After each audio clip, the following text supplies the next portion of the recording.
The palace of Hanseong Kingdom stands in breathtaking majesty, its towering golden roofs catching the morning light.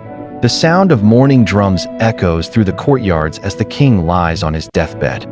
The great hall is draped in black silk, and the royal court kneels in silence. Princess So-yeon, dressed in a crimson and gold hanbok embroidered with phoenixes, stands tall, her sharp eyes glistening with suppressed tears.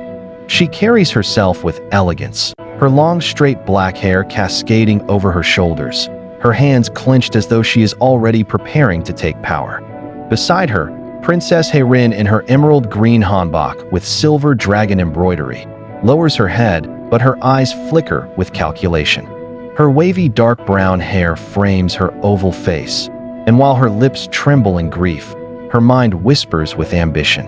At the far side, Princess Minji kneels, the youngest and most delicate in appearance, her blue and white lotus-patterned hanbok glowing softly under the daylight. Her round face and innocent dark eyes betray only sorrow, yet deep within her chest burns the same hunger as her sisters. By the king's bed, General Ji-hoon, tall, broad-shouldered, clad in black and silver armor, kneels with his sword laid flat before him. His battle-scarred face is grave, his loyalty torn between crown and heart. His gaze lingers on the princesses, knowing the death of their father is the spark of a coming storm. The king breathes his last. Silence falls. The throne of Hanseong is empty, and the battle for it has just begun.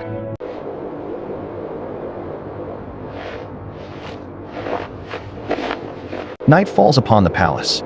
The moonlight spills across the tiled courtyards, bathing the carved dragon pillars in a silver glow. Shadows move between the corridors as whispers of conspiracy stir behind silk screens. Princess Hae-rin moves silently through the garden, her emerald green hanbok trailing across the stone path, her wavy brown hair loose around her shoulders. The embroidered silver dragons shimmer faintly in the moonlight, giving her a regal yet dangerous aura. She pauses by the koi pond, her reflection trembling on the water's surface like her ambitions. From behind a carved wooden lattice, a figure emerges, Minister Kong, a gaunt man with a sharp beard and calculating eyes. Dressed in a deep navy robe of the court, he bows low but speaks with cunning in his voice. You deserve the throne, princess. Not So-yeon, who is feared, nor Minji, who is weak.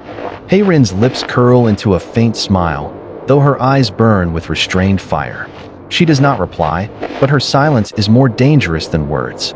The minister places before her a sealed scroll, an alliance with several generals who would rise in her favor should she move first. Unbeknownst to them, Minji is watching from the shadows, hidden behind a flowering plum tree.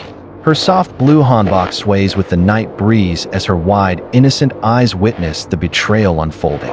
Her heart pounds, not from fear, but from the first stirring of determination. She realizes that in this palace, kindness will be crushed unless sharpened into strength. As she slips away, a gust of wind rattles the hanging lanterns. The night is filled with whispers, but one truth is clear. The throne is already a battlefield, and blood has yet to be spilled.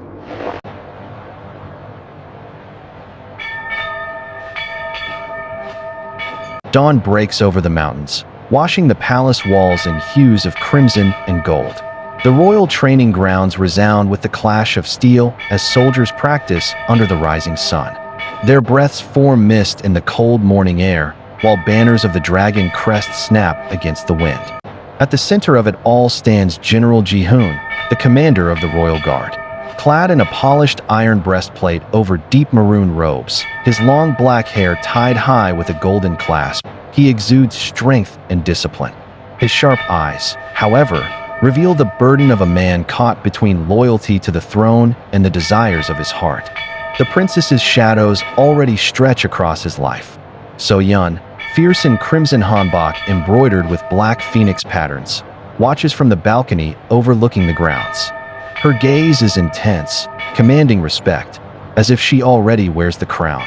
Hae-rin, dressed in emerald with her sly smile, has whispered promises of power into his ear. And then there is Minji, the gentle one, who once shyly offered him a lotus blossom at the garden pond. a gesture so small yet impossible for him to forget. As Ji-hoon drills his men, a messenger rushes forward, kneeling before him with a sealed letter marked by the Prime Minister's seal. Ji-hoon's expression tightens. He knows that the ministers are stirring the succession, and whichever princess secures his loyalty will gain an unshakable advantage. His sword lowers slowly as the soldiers fall silent. The general stands still, gazing at the palace towers where the sisters dwell. The sound of clashing steel fades, replaced by the pounding of his own heart. To choose wrong would mean dishonor, but to choose none might mean death. The battle for the throne is not only of crowns and councils. It is written in every glance, every whisper, and every beat of his conflicted heart.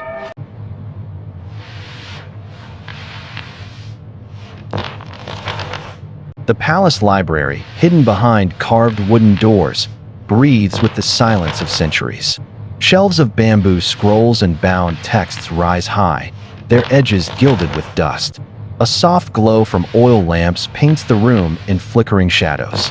The scent of aged paper and pine ink fills the still air, a sacred hush for secrets meant only for rulers.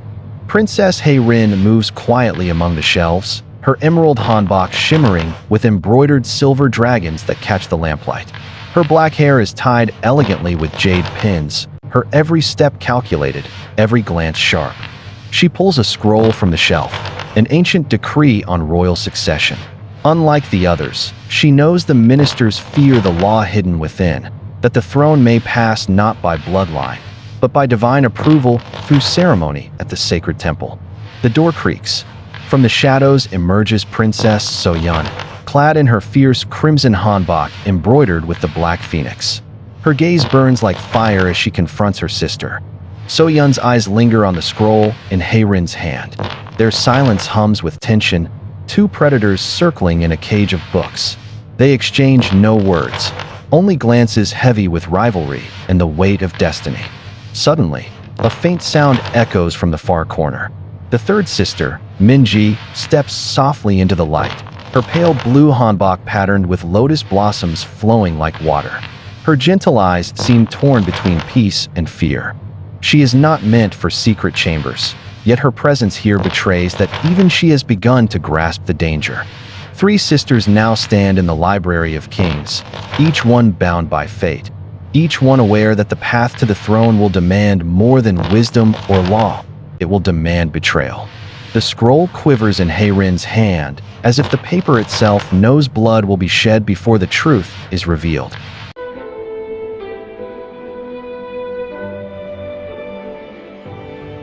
The palace gardens sleep beneath the pale silver glow of the moon, their blossoms shimmering like stars fallen upon earth. Stone lanterns stand unlit, cloaked in shadows, while the scent of night-blooming flowers lingers in the cool air. The garden is forbidden after dusk, its silence is sacred, its paths reserved only for royalty who dare break the rules of night. Through the mist, Princess Min-ji glides softly in her flowing pale blue hanbok patterned with lotus blossoms, her long black hair cascading like silk. She pauses by a pond where moonlight dances across the ripples, her gentle eyes reflecting the water's calm. Her presence here is not by accident. Her heart beats with longing. From the far archway, Prince Ji-hoon enters, dressed in dark royal robes embroidered with golden cranes, his figure strong yet shadowed with secrecy. He approaches Min-ji slowly, their gazes locking in a silence that speaks louder than any confession. His hand hovers near hers, trembling with a desire both forbidden and inevitable. Yet, unseen among the cherry blossom trees, Princess So-yeon watches. Her crimson hanbok, embroidered with black phoenix fire, flickers in the moonlight like a flame waiting to consume. Her sharp eyes pierce the distance, drinking in the betrayal of love not given to her.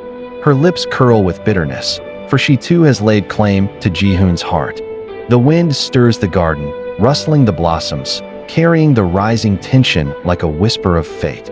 Unaware of So-yeon's presence, Min-ji and Ji-hoon step closer, their reflections trembling together in the pond. But from the shadows, jealousy grows into fury, and the garden, once a sanctuary of beauty, becomes a silent stage for rivalry and betrayal.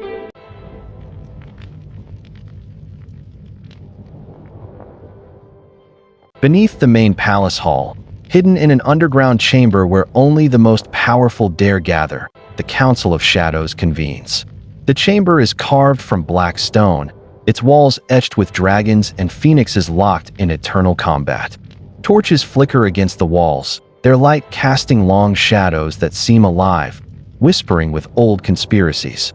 At the center sits Minister Huan, the king's most trusted advisor in public, but the council's secret master in the dark. His robes are layered black and silver, his hat tall and rigid, his sharp eyes calculating every word. Around him kneel masked nobles, their silk garments embroidered with symbols of wealth and power. Each voice carries the weight of treachery, each heart beating with ambition. On the far edge of the chamber, Princess So-Yun kneels, veiled but unmistakable, her crimson hanbok blazing against the gloom. She has aligned herself with the council in hopes of seizing the throne, not just to rule, but to possess Prince Ji-hoon, no matter the cost. Her eyes burn with determination, and her hands rest firmly on the lacquered floor as she listens to the plotting. The council whispers of the king's weakening health, of the throne soon to be vacant, and of the three princesses who must now be weighed not as daughters, but as rivals. Some speak for Min-ji, admired for her grace and wisdom. Others lean towards So-Yun, seduced by her fire and cunning. Few dare mention Eun-jong, whose silence is her strength. The torches crackle. Minister Huan rises, his voice low and commanding, promising support to whichever princess proves bold enough to take destiny with her own hands. His words drip with poison and allure, and in the silence that follows, So-Yun's smirk curves like a blade ready to cut. Above them, the palace sleeps. But in this hidden chamber, shadows declare war long before swords ever clash.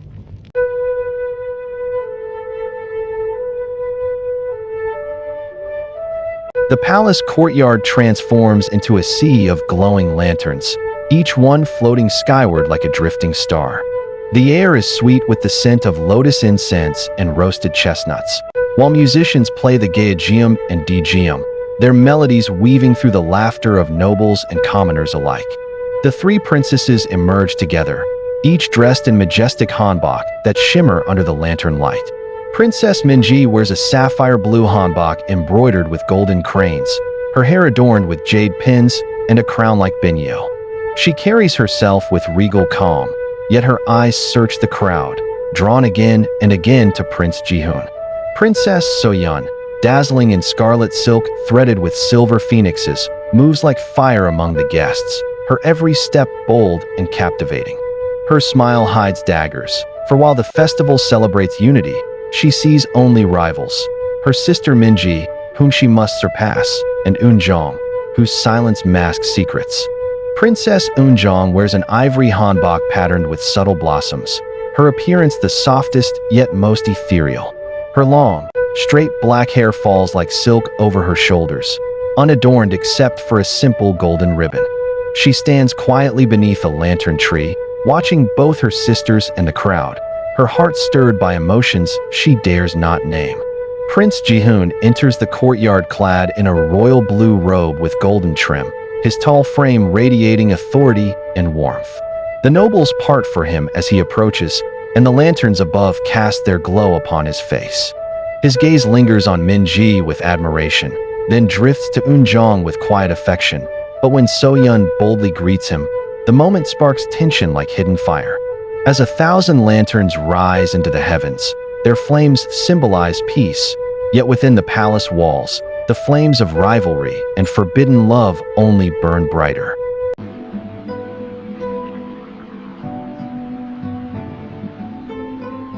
Beyond the glowing lanterns of the courtyard lies the royal garden, drenched in silver moonlight.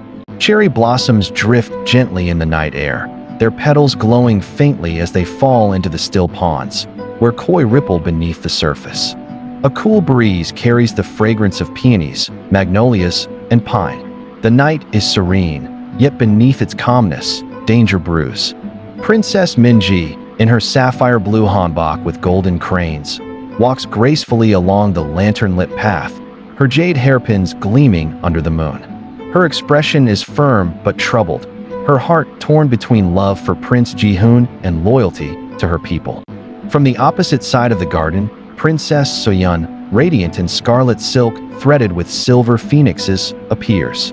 The moonlight paints her bold figure in brilliance, and her eyes burn with unspoken determination.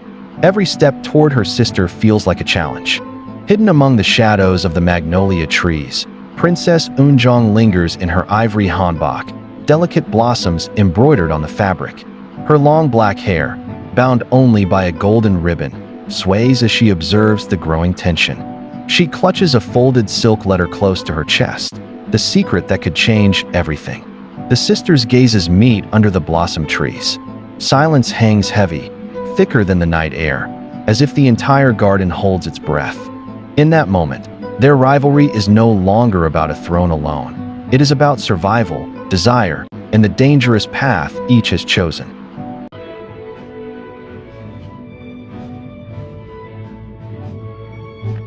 The great palace library glows with hundreds of oil lamps, their light flickering against towering scroll shelves and ancient records bound in silk. The scent of ink, aged paper, and burning cedar fills the vast chamber. Carved dragon pillars stand guard on either side, their eyes glimmering like watchful spirits in the firelight. Prince Jihoon kneels before a long wooden table, maps of the kingdom spread open before him, his fingers tracing the borders where rebellion simmers. He wears deep navy robes embroidered with golden dragons, his hair bound high with a jade crown. Yet his noble appearance hides the storm within. His heart is divided between duty to the throne and the impossible love he feels for more than one princess.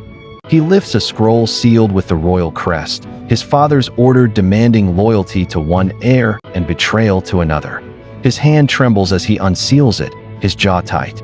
In the silence, the faint rustling of silk interrupts his thoughts. From behind the red silk drapes steps Princess Soyeon, her scarlet hanbok trailing like fire across the polished wooden floor. She speaks softly, her voice steady but filled with yearning. Her eyes are locked on Jihoon with both hunger and desperation. But in the opposite shadowed archway, Princess Minji enters silently, her sapphire gown whispering like water as she moves. Her presence freezes the air, her eyes pierce with sadness, not anger, as she realizes Soyeon's boldness. Unseen by either, high above on the lattice balcony, Princess Eunjong watches from behind a carved screen. Her ivory robe glimmers faintly in the lamplight, her expression unreadable, but in her hand rests the sealed silk letter of betrayal. Her breath slows, as if waiting for the moment when the world beneath her will shatter. In the golden silence of the library, love and power stand on a knife's edge. Jihoon lowers his head, knowing that whichever choice he makes tonight may crown a queen or spark a civil war.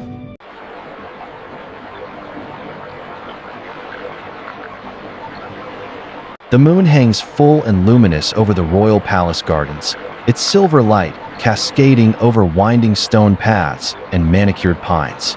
Dozens of red silk lanterns sway gently in the night breeze, casting golden halos on lotus ponds where koi ripple the water in slow circles. The air is perfumed with night-blooming jasmine, but beneath the beauty lies a tension sharp enough to cut steel. Prince Jihoon strides along the path, his deep navy robe trailing behind him, his jade crown gleaming faintly in the lantern light. His thoughts are heavy, his steps slow, each one a burden of love and duty that threatens to consume him. Ahead, by the stone bridge arched over the lotus pond, Princess Minji waits. She is radiant yet solemn in her sapphire hanbok, the golden crane embroidery catching the light like wings ready to take flight. Her hands rest lightly on the bridge rail, but her expression is resolute. Tonight she has come not as a woman of love, but as a contender for the throne. From the shadows of the bamboo grove emerges Princess Soyeon, her scarlet robes blazing in the dim light. The silver phoenix on her gown glimmers as if alive, wings poised to strike. Her eyes are fierce, her chin high, her very presence radiating fire and defiance. She does not walk to the bridge, she storms, her every step an unspoken challenge. The air thickens as both women stand face to face under the lanterns. Their beauty contrasts, one like flame, the other like water, yet both burn with the same desire. Ji-hoon's heart and the crown that will decide the fate of the dynasty. High above, unseen among the carved balcony that overlooks the garden, Princess Eunjong observes once more. Her ivory robes shimmer with faint light, her hair adorned with a delicate golden headpiece shaped like plum blossoms. Her expression is calm, yet her eyes betray sorrow, for she knows the battle between her sisters will not end with words. Ji-hoon steps forward, caught in the storm between the two women. His heart pounds, his lips part as if to speak, but the silence of the garden is shattered by the distant echo of war drums rolling from the city gates.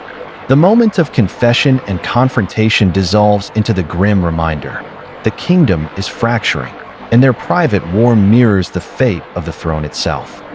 The throne hall is cloaked in solemnity, its towering pillars painted crimson and gold, carved with dragons that seem to coil upward into the candlelit shadows above. Hundreds of flickering flames dance across bronze candelabras, casting restless light over the assembled ministers, generals, and court scholars. The hall is vast, echoing every cough, every shuffle, every whispered intrigue like thunder. At the far end, the king's throne, empty and draped in crimson silk, looms like a specter of authority.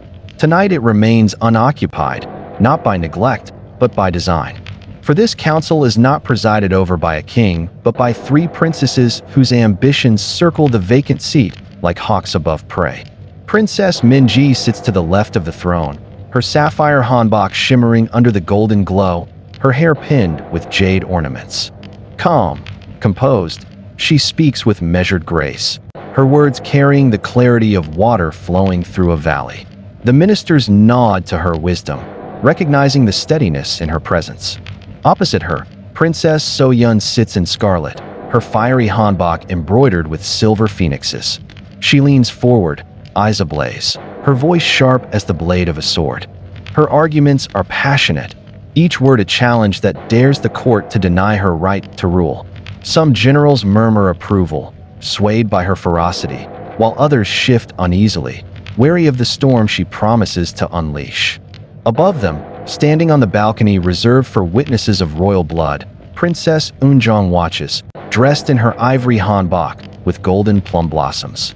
Her expression remains soft, her lips barely moving as she whispers prayers no one can hear. Though she does not yet step into the debate, her silent presence is a reminder of another path, a path the court does not yet understand. At the heart of the chamber, Prince Ji-hoon kneels before the ministers. His deep navy robe glimmers faintly in the torchlight, his face solemn. He is the voice of reason, urging unity in the face of the growing threat at the borders. But even as he speaks of enemies gathering beyond the mountains, the ministers' eyes remain fixed on the sisters. The court is not listening to war, they are listening to ambition. The tension rises, every word echoing like a clash of steel. The throne stands empty, but the shadows of power grow thick around it, as though the palace itself is holding its breath, waiting to see which sister dares to step forward and claim what so many fear to grasp. Far beyond the palace walls, the war drums sound again, their distant thunder reverberating through the night, reminding all that the enemy does not wait for princes or princesses to settle their quarrels.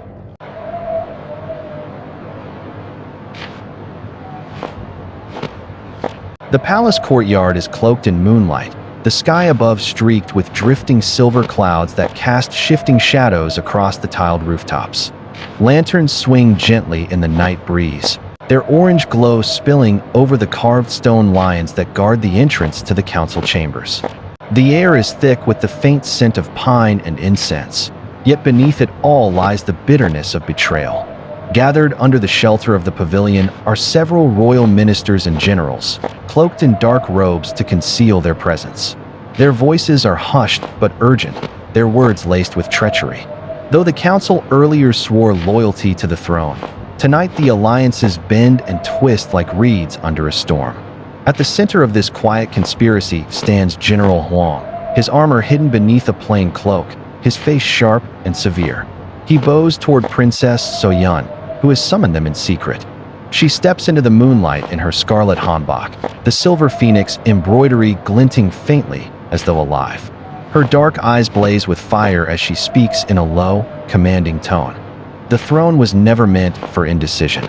The kingdom does not need prayers or empty words. It needs action. Follow me, and I will carve victory with steel. The men exchange uneasy glances, torn between loyalty to the realm and their fear of choosing the wrong heir. But So-Yun's presence is fierce, undeniable. Her voice pulls them like the tide. One by one, several kneel, pressing their foreheads to the stone, pledging themselves to her cause. From the shadows of the courtyard, unseen by all, Princess Minji watches. She stands in her sapphire hanbok, her jade hairpin catching the moonlight. Her face remains calm, but her heart pounds as the truth sinks in. Her sister has already begun weaving the net of betrayal. And though Minji holds her silence, she knows the fragile peace within the palace is cracking. High above, unseen, Princess Eunjong kneels at her balcony with a lantern flickering beside her. She whispers prayers as tears streak her cheeks, for even she can feel the storm drawing nearer. The triangle of ambition, rivalry, and love has sharpened into the edge of war. The distant war drums from beyond the mountains thunder again. But now, the greatest danger no longer lies outside the walls of the kingdom. It is inside, seated in the whispers of betrayal.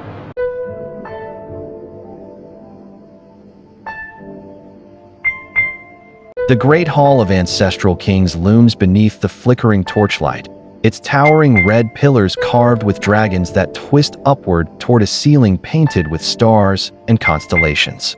Incense coils burn slowly on golden stands, filling the chamber with a solemn haze.